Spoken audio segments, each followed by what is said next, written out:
people watching at home, either live or, I guess it doesn't matter if Quick you're question watching before tape. we break now. Sure. Did you want to go out and get my steak now because you're about to lose a bet or later? No, I still have You're losing this one. Oh, you're losing. I said it wasn't, the No, over-under no. wasn't on the workshop, right? No, The no. over-under was on the regular board meeting. Yeah, but it's starting late. So. That, I didn't see that in the rules. Don't try to weasel. Counselor, was that ever discussed Started when at it started? 7:30. No, you didn't. I said, how we did it? Oh, no, it was the end time. It's 8 It was o'clock. the end time. It was 8 o'clock, because I said 7:45. Yeah. Well, you know, we're having fun again, but, okay, well, welcome everybody to the Thursday, March 20th, 2025 Webster Town Board meeting. We'll start with the pledge of allegiance. I pledge allegiance to the flag of the United States of America and to the republic for which it stands, one nation, under God, indivisible, with liberty and justice for all. Deneen, can you roll, please? Supervisor Flaherty, Here. Councilman Cahill, Here. Councilwoman Wynn, here, Councilwoman Wright, Here. Attorney to the Town Taylor. Here. Now, right before the beginning of the meeting, I asked the 260 people in attendance tonight. Well, there's not that many, but did anybody want to speak from the podium tonight? And I got no's. I'm going to give one last chance here. Okay, so the open to the floor section to me is no takers. I just want to go on the record by saying you still have a very good opportunity to make the 8 o'clock. It's possible. All right. It's possible. And a lot of that's because, well, we'll see in a second. So, Deneen, you told me this. It's the reason why we don't have one of the March 6th meetings. Was that it? I think you sent the workshop and the regular board meeting minutes. I got the workshop meeting minutes for March 6th and the regular. In your packet? I thought I got them by, well, you know what? Don't you try to drag this out, Jim.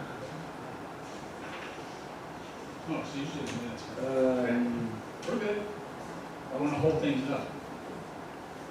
I was Jennifer and Ginny and John, did you, because me was pretty religious about this, getting them Oh, out. I got it. Yeah, I got it. I Usually provided we the have correction to myself in them. Yeah. Yes, yeah, okay, and there's the two, and there's, all right, and I'm gonna do a motion, to approve the March 6, 2025 workshop meeting minutes. Second. Supervisor Flaherty, Aye.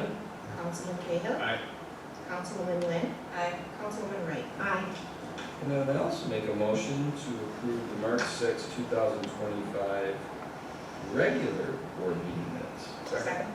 Supervisor Flaherty, Aye. Councilman Cahill, Aye. Councilwoman Wynn, Councilwoman Wright. Aye.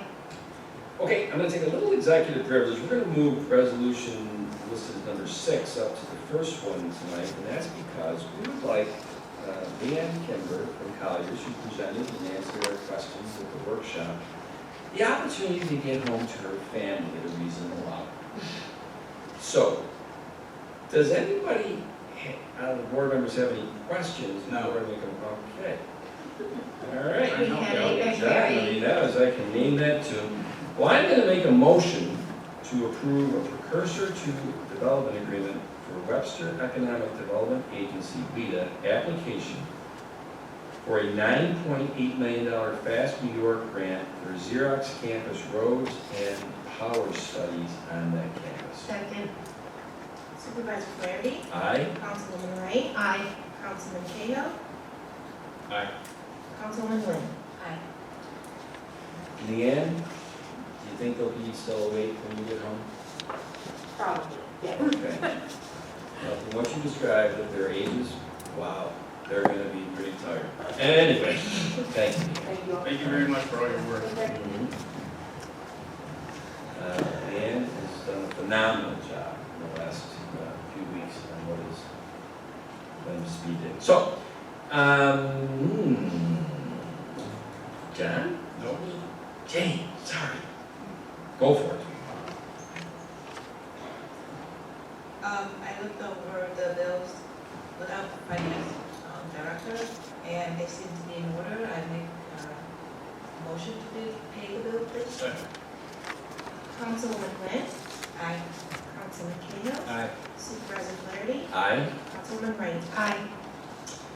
And I went through the prepaid warrants as submitted by Paul Adams, Director of Finance. Make a motion to approve those. Second. Supervisor Flaherty, Aye. Councilman Cahill, Aye. Councilwoman Wynn, Aye. Councilwoman Wright. Aye. And I went over the purchase orders as submitted by Paul Adams, Director of Finance, and make a motion to approve those. Second. Supervisor Flaherty, Aye. Councilwoman Wynn, Aye. Councilman Cahill, Aye. Councilwoman Wright. Aye. Paul, any comments on the next two that note? Yeah, there are two board resolutions. One is an amendment to the 2025 budget. We're actually expanding the budget to utilize ARPA funds within the assessing department. As we're paying for the first portion of our contract with KLW, we'll be doing the reevaluation.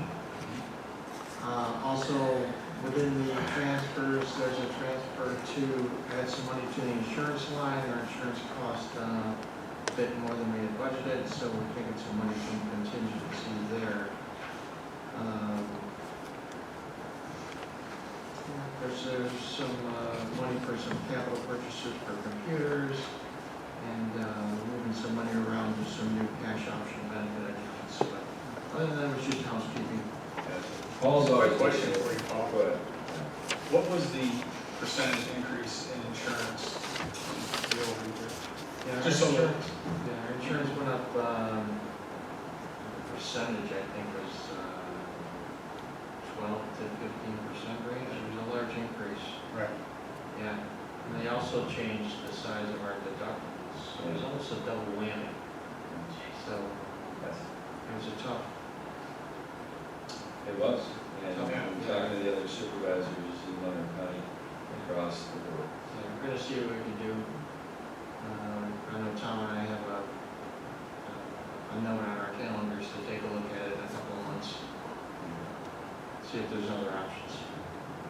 Are we part of a consortium with insurance? Are we talking different insurance? I wouldn't say that, but permanent workers' comp is kind of, Oh, Yeah, this okay. is a lot of workers' That's comp. less This is than just a general Okay. liability. and Gotcha. Nice. Perma's been good, our experience rating is low, so the premiums have stayed pretty steady. Okay. well, I make a motion to approve the 2025 budget transfers as presented by Paul Adams, Director of Finance. Second. Supervisor Flaherty, Aye. Councilwoman Wright, Aye. Councilman Cahill, Aye. Councilwoman Wynn. Aye. I want to make a motion to approve the 2025 budget amendment as presented by Paul Adams, Director of Finance. Second. Supervisor Flaherty, Aye. Councilman Cahill, Aye. Councilwoman Wynn, Aye. Councilwoman Wright. Aye. Yeah, we got an okay on this. I'm gonna pinch hit for Patty as the sewer department. Kyle, I guess this is legit. I make a motion to approve items for recycling from the sewer department as listed on this schedule, and there's about 20 of them. I will second that motion. Supervisor Flaherty, Aye? Councilman Cahill, Aye. Councilwoman Wynn, Aye. Councilwoman Wright. Aye. Does the crew want to do a round table, or if we have a night with a lot of fun with the workshop and we move on? I am going to I like to keep do to my word. I like to do run. I'm just speaking for myself. I'm not speaking for Jenny. I will agree with what you're requesting, but I'm speaking for myself. And I'm keeping my word, as I said before the meeting, that I will not be commenting on the roundtable. I am all set. You got 3 minutes. That took 45 seconds, so that's, okay. Jenny. Okay, here you go. First of all, I would like to, like I said before, we should always look into grant to help support any town project to help minimize the cost for our taxpayers and the grants are out there. We just need to take time to do research and to find the grants that fit the criteria for our town projects. Our community is growing with more people wanting to live in Webster, where life is worth living. Therefore, we should have the capacity to help to provide services that our constituents require. At this time, I would like to thank our veterans and all the men and women in uniforms, especially our troops overseas. May God watch over them. And I would like to thank the people that attended the meeting today and the one that are watching at home. Please come out to support our Webster Library and our Webster Museum. They exist because of you. Appreciate everything in life. God bless America and have a good night, everyone. Thank you, Judy. Paul? Sure. I've been working on the town's annual financial report, which is a required report that needs to be filed in New York State at the end of April every year. It's a very large report, about 150 pages, very extensive. So I had the first draft done, everything's in. Just waiting to hear back from our CPA firm. Once they confirm the numbers, that will be ready to go. Senator? I had an interesting conversation with my friend in the Coast Guard again last week. I called him back about the Arundecoit Bay Outlet Bridge, and I learned a couple of things. There are some opportunities for funding through the infrastructure bill, as well as a Transportation Enhancement Act, which I thought were very interesting. They need to be led by the county or the state, so I talked to David Malecki, and he engaged his legislators in that conversation. But it's something to think about with, it sounds like we're moving in the right direction with this, the Fast New York grant. However, if something falls through, you never know until it's a done deal. There could be some other grant sources for transportation improvement, which I thought was interesting, beyond the bridge, because they're very large funding sources. They are. You just have to, like I said, look to, into it. You gotta find them, and you have to have the rights. It's not easy. You have to partner with the state. You got to partner with the county. It's not that it can't be done, but there are some other opportunities out there, and I just thought it was a very interesting conversation. I learned a ton more, and I'm not trying to make this meeting go past 8 o'clock. Oh, 8:01, he's already told me, so keep going, But- because now that, now we're gonna, There certainly are a lot of things to consider and requirements and beyond just the money for putting in the bridge, but I found it to be a very interesting and educational conversation. sure, no, and look, I usually don't say anything at these roundtables, but I'm gonna tie into what Jennifer just said. Jennifer, if you don't have it, I will get it to you in the next 24 hours, the circa 2017 study and process that was done to look at different things of bridging it and/or, you have it? I have a lot of that You do have it. documentation, Okay. yeah. Then you know the efforts that were done and all the parties that came together and then how much it was gonna cost to do this. Because you're talking about 24/7, 365 bridge over That was one of the challenges and complications, was literally having to have, if there is a movable bridge, yeah, you would have to hire people, 3 shifts, yeah. 24/7, So you have looked in at that. the dead of winter, Yeah, to, yeah. This shouldn't have seemed like a crazy question, but had they ever, as part of those studies of things that their alternates that they were looking at, was it brought to bear to take a look at, is it possible to put a tunnel for it? I did not see that in that 2017. Okay. There was 3 or 4 things with the bridge Mm-hmm. and, eminent domain and what land they'd have to take, because you gotta start at each side and around. And then there was the one that actually, the on and off ramps that you see as you cross the Bay Bridge into Arundel. There is state right of way that goes up to the Titus Avenue traffic circle. And they could take it up there. Now, you know, that doesn't get you over the bay, but a lot of that was a secondary outlet, for lack of better terms, for emergencies and things like that. So, God bless you. Have at it.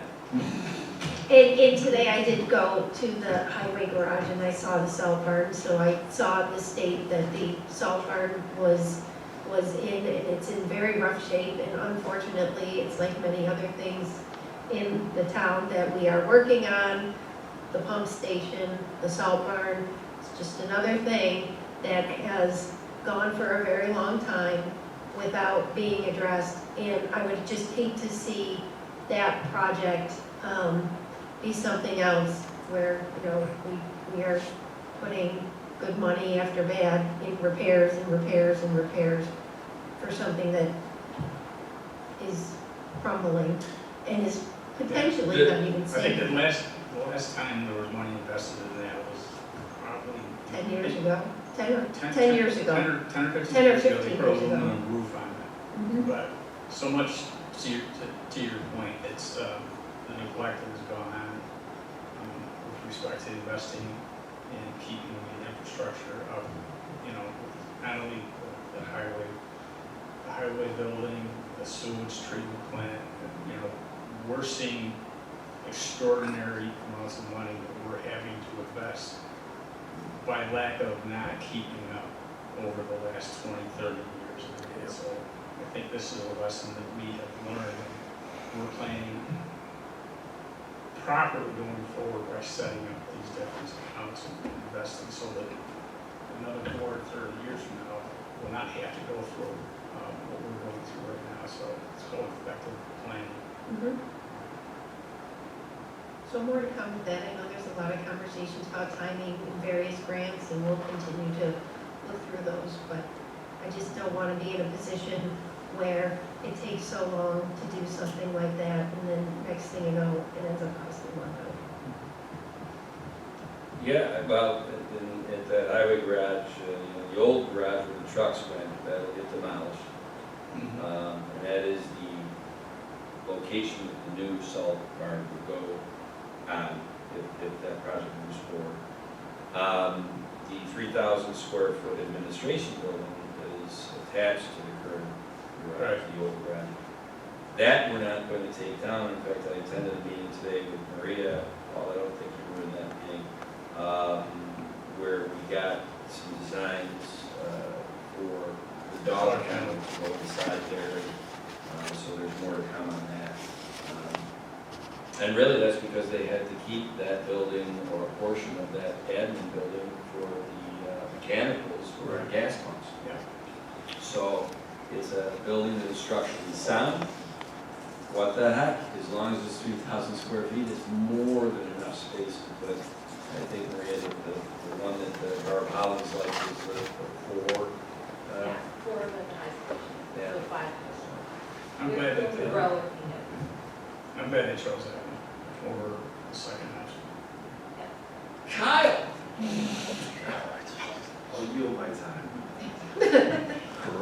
The only other comment that I would make, I know I said it, but I think Pat Stevens and Campus Construction have done a phenomenal job with that project, and they should be recognized for that. I agree. The only reason I did speak anymore said I wasn't, because we're way past Well, it. you know what? I mean, we're not gonna split hairs. I mean, you can go on all night if you want there, John. But if you're not, Denise, you are always last. Anything interesting going on? Still collecting town and county tax payments. We're still working on installments. If you do have payments, please use our drop box between the 2 front doors of town hall or mailman. And that's it. That's great. Well, thank you, everybody, and that concludes tonight's meeting. We are adjourned. That is 8.